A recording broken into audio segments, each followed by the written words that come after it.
మొక్కజొన్న గింజలతో వడలు ఇలా తయారు చేసుకుంటే చాలా టేస్ట్‌గా ఉంటాయి.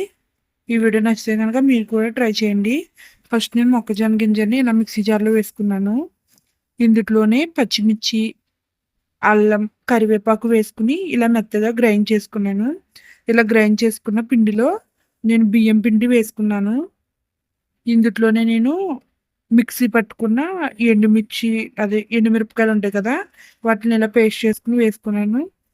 దాని తర్వాత కొంచెం జీలకర్ర, సాల్టు, అలాగే నేను కట్ చేసి పెట్టుకున్న ఆనియన్స్, పచ్చిమిర్చి, కరివేపాకు, కొత్తిమీర కూడా ఇందులో వేసుకున్నాను. ఇదంతా కూడా బాగా కలుపుకున్నాను ఉండలు లేకుండా. బియ్యం పిండి అంతా కూడా ఈ మొక్కజొన్న పేస్ట్ చేసుకున్నాను కదా! అందుట్లో బాగా కలవాలి. ఇలా కలిసిందని పక్కన పెట్టుకున్నాను. దీని తర్వాత నేను స్టవ్ ఆన్ చేసుకొని అట్ల పెనం పెట్టుకున్నాను.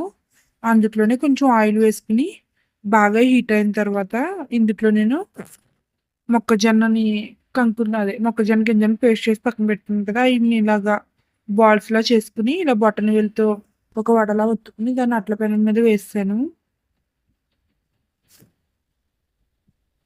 ఇలా పిండంతా కూడా అట్ల పెనం మీద వేసుకున్నాను. ఇలా వడల్లా చేసుకొని అట్ల పెనం మీద వేశాను. నేను అట్ల పెనం ఎందుకు యూజ్ చేస్తున్నా అంటే ఆయిల్ తక్కువ పడుతుంది. దీన్ని డీప్ ఫ్రై కూడా చేసుకోవచ్చు ఆయిల్ ఎక్కువ వేసుకొని నార్మల్‌గా. ఇలా ఫ్రై చేసుకుంటే ఆయిల్ తక్కువ పడుతుంది. అందుకని చెప్పి నేను ఎప్పుడు ఇలాగే ఫ్రై చేస్తాను. ఇలా వడల్లాగా అట్ల పెనం మీద వేసిన తర్వాత స్టవ్ లో ఫ్లేమ్‌లో పెట్టుకొని వీటిని ఫ్రై చేసుకోవాలి. లేదంటే లోపల ఉడకకుండా మాడిపోతాయి. ఇలా నేను వీడియోలో చూపించినట్టు కొంచెం ఫ్రై అయిన తర్వాత దీన్ని ఉల్టా చేసుకున్నాను.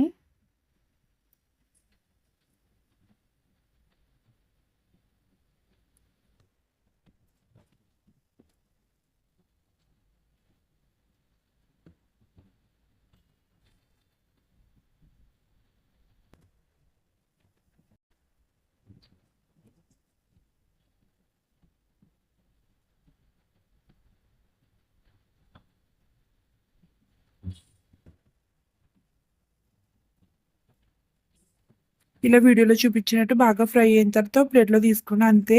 మొక్కజొన్నతో చేసిన వడలు రెడీ అయిపోయినట్టే. ఇవి నిమ్మకాయ పిండుకొని తిన్నా, అలాగే టమాటో సాస్‌లో తిన్నా చాలా టేస్ట్‌గా ఉంటాయి. వీడియో నచ్చితే నా ఛానల్ సబ్స్క్రైబ్ చేయండి. అలాగే లైక్